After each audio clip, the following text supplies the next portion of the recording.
No. Oh, okay. You need a mic. There you go. Hello. So I'm excited to be in Mumbai today.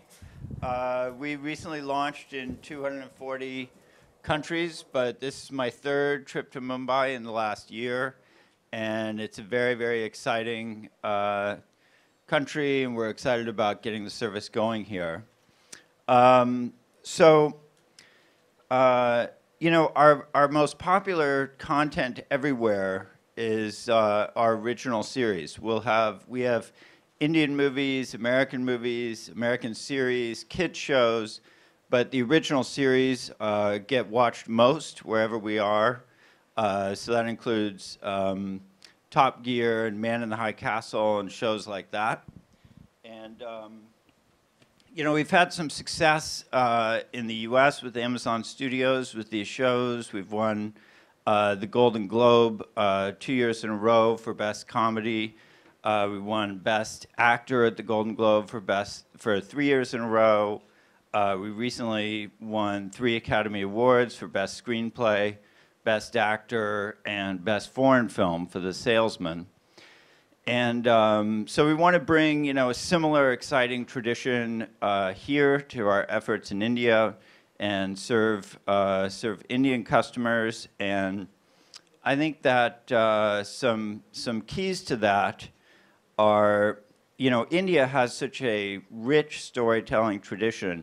And I think the most important thing we can do is empower great Indian artists to tell Indian stories that have universal resonance. And that aligns with our general theme of the key to success is to basically get great artists who are super talented and at the top of their game and want to do something exciting and empower them to do that. And then find big stories that really have the excitement and size of film, but sort of the story scope of television. So we call it Film-O-Vision, and it's kind of a new and fun thing. And I think the project we're talking about today, The Forgotten Army with Kabir Khan, who I'm about to introduce, it perfectly epitomizes what we're trying to do. So we're really looking forward to the very ambitious project that we'll shoot from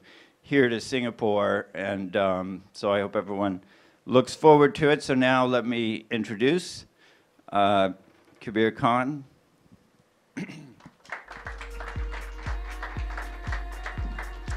You brought your own mic. Yes. Okay. Thank you, Roy, for the introduction. Hi. Good afternoon. Great to see you here. And I'm really excited to talk about what this new project is all about. It's going to be an Amazon original.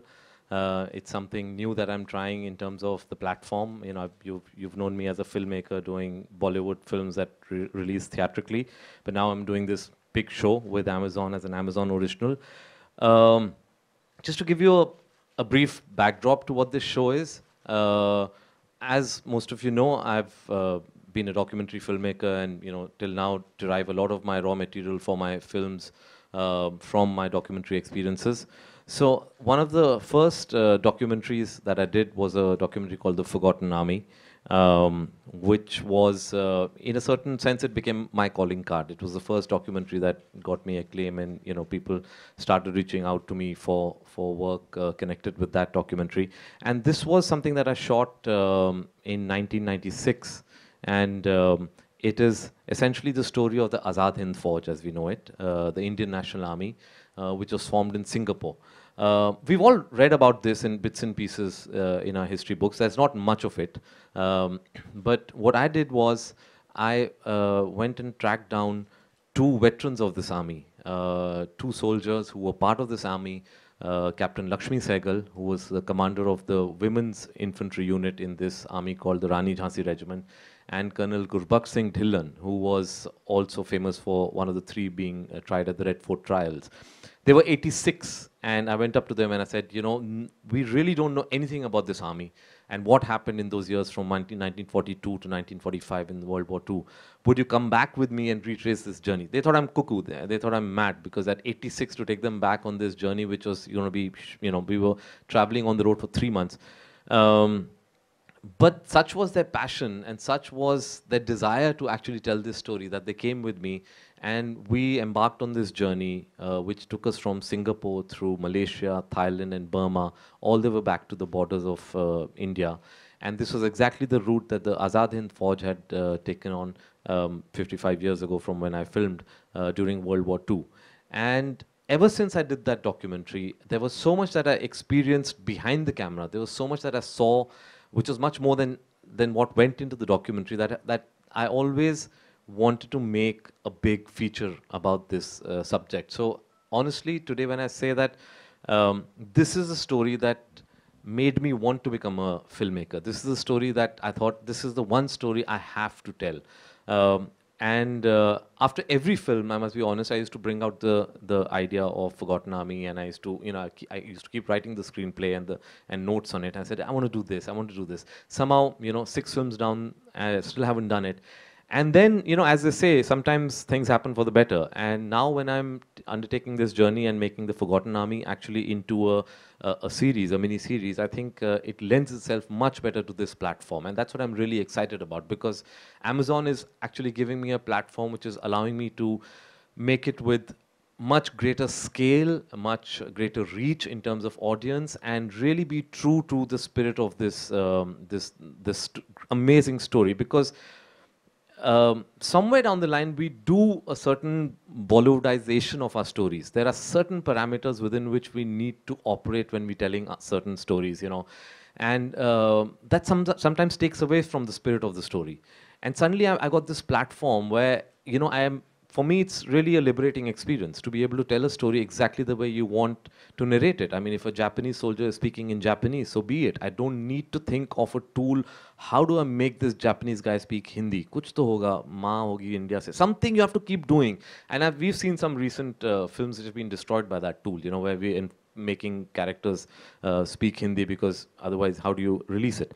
And so it's just, as a filmmaker, I must say that it's been a great experience in scripting this. I'm still scripting it, and being able to narrate the story the way I really wanted to. So I think we should open it up to questions, and and from there we'll take on whatever you want to know about this subject. Thank you.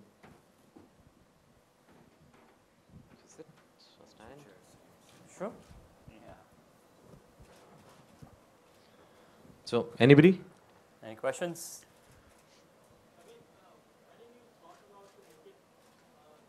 A documentary on a big screen. Ever did you thought about it?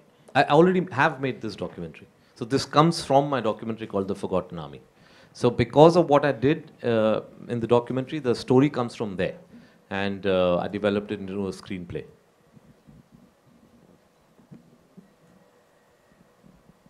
Any more questions? Yes? Yeah, questions for Roy Price. When you started creating original content 3 years ago, was there a lot of skepticism from top talent?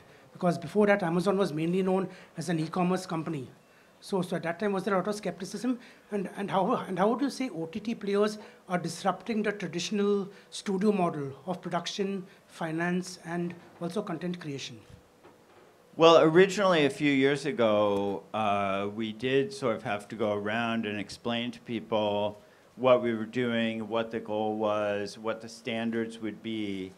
But we had already earned a reputation for reliability by delivering everybody's packages on time. So I think that started us off with a good level of credibility. So there was definitely that period where you had to go around and talk to agents and managers and talent and explain, what we're trying to do. We're trying to do great work that people are really going to remember, that's going to stand the test of time, and that's going to be the best in the industry. And I think that was the important message to communicate, so people could understand, what we're trying to accomplish and what kind of project they might think of when they think of Amazon. So these days, we don't have to explain it too much, because I think most, people are aware, but that was definitely part of the task in the beginning. Wanted to ask you are you looking at content in the other languages in India, or you're just sticking to Hindi at the moment? We do have some film projects we've been talking about that are not in Hindi. Let me take that. We've got content on the service in 6 different languages. So it's English, Hindi, Tamil, Telugu, Bengali, Marathi. So that's available. Movies are available on the service today, and most of them premiere on the service before TV. No, I'm talking about original content, like what Kabir is doing. I'd say we'll see. I mean, it would be great to find a great project of whatever kind, and it's hard with development to know which one is going to come out just right. But we're always looking for something great, and that's the real criterion.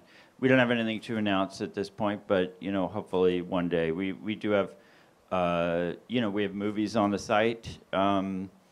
In Tamil and Telugu and so on, and so hopefully one day originals as well. Hi, this is Nishant from Stuff magazine. It's a question that probably Kabir and Roy can both answer. So on the technical side, as a filmmaker, do you think that you're limited by not being able to shoot in 4K or not being able to release it in Dolby Atmos to tell your story, or you think on a smaller screen it doesn't really matter? And maybe on the platform side, how easy would it be to deliver 4K on Indian bandwidth? No, honestly, I don't really give much thought. I think technology is just a tool for a storyteller. Having said, Dolby Atmos, we should be also be aware of how many people actually access our films in Dolby Atmos. My last film, Bajrangi Bhaijaan, is considered to be one of the most watched film in this country. It's got footfalls of about 3.8 crores. Right? Everybody else is watching it obviously on the net. Everybody is watching it on their phones. Everybody is watching it on their laptops. So we already, majority of the people watching our shows is already on the digital medium. So we should be aware of that. And I really don't, miss releasing something theatrically. Of course, there's a great, thrill of going on Friday and seeing your film releasing on a Friday and seeing the ticket sales and everything, and that's going to continue. But I do see this as the future. I do see that these platforms, the digital platforms, are definitely the future. They are already game changers in the West, and it's just a matter of time before they, in a certain sense, change the game even in India. So I saw that potential, I saw that possibility, and that's why I decided that I wanted to narrate this story on this platform. Hi, Ankur from Huffington Post. My question is both for Nitesh and for Roy. Have you guys relaxed your position on censorship yet? Because last time when there was a little issue about it, you guys had said that you need to be culturally sensitive when it comes to sort of airing content without filters. But when you're sort of seeking top talent from the industry, an ideal way is to empower the filmmaker by giving him autonomy and not sort of getting him to think that he may have to censor content. So where do you guys stand on it now? I think Kabir should validate this, but when you work with the top talent, top filmmakers, we ask them to think unconstrained. We ask them to think about the best stories that they want to tell without having to worry about, what my weekend launch is going to look like, what my time slot's going to be on TV. That's what we tell them, and that's what Kabir is doing, and that's why he's excited about that. Yes, absolutely, Ankur. I don't think we've sort of come into that position where we're already trying to, look at stuff in the script and saying, can we do this or can we not do that? In fact, it's one of the empowering elements of this whole platform and medium is that one is being able to do much more than probably I would be able to do in a mainstream Hindi film. There, unfortunately, because of the conditions we are in right now, sometimes we are always checking ourselves because, unfortunately, we have certain characters, who are going to be sitting on our film before release. And so we sometimes see ourselves making corrections, even before the release. And with Amazon, there's been no such, there's never been an incident or, any scene or anything that we're trying to develop or we're trying to correct ourselves or, check ourselves before going into production. Hi, this is Upala here from DNA. Kabir, this is for you. Is it in English, the language, the web series? Will it be called The Forgotten Army again? And will it have an international cast? What about the casting? Okay, so still working on the screenplay, but yes, it is, the working title is Forgotten Army. We're not sure whether it'll be the final title or not. Whether it's going to be in Hindi, yes, predominantly in Hindi, but at the same time, I think what I'm going to do is I'm going to let every character speak in the language that comes naturally to them. So there would be Japanese because there's a strong Japanese presence in the film because of the Azad Hind Fauj. There's a Burmese presence, and then of course the presence of British soldiers. So I think when I'm writing, I'm going to let every character speak whichever language comes to them naturally, and that's one of the greatest, I think, liberating factors for me as a filmmaker, to be able to do that. What is your third part? Yes, it will have an international cast, because there will be, I'm definitely looking at casting people from Japan and from Burma. We have time for one last question. Hi, Roy. My question is directed to you. In the US, the model that Amazon Prime follows is a crowdsourcing model where scripts come in and the viewer is empowered to choose what they want to see. Do you see the same model being replicated in India, where the Indian viewer is empowered to choose what he or she wants to watch? Well, well, most of our, 99% of our shows and movies actually come from, meeting with filmmakers and writers, sort of in a more traditional way. But we also have the opportunity for people to upload a script and we'll read it. And actually, we've gotten a TV show out of that called Gordimer Gibbons, which won a lot of awards and was great. And we have a movie premiering this year called The Wall, which would be directed by Doug Liman, that was uploaded to the site. So, if we get a show or a movie out of it every year or two, that's good with me. So it's a part of what we do, but for the most part, we develop in a more traditional way. Great. Thank you, everyone. I think we have some discussions after this, but thank you so much for coming again. Thank you. And appreciate your time. Thank you. Thank you. Thanks, guys.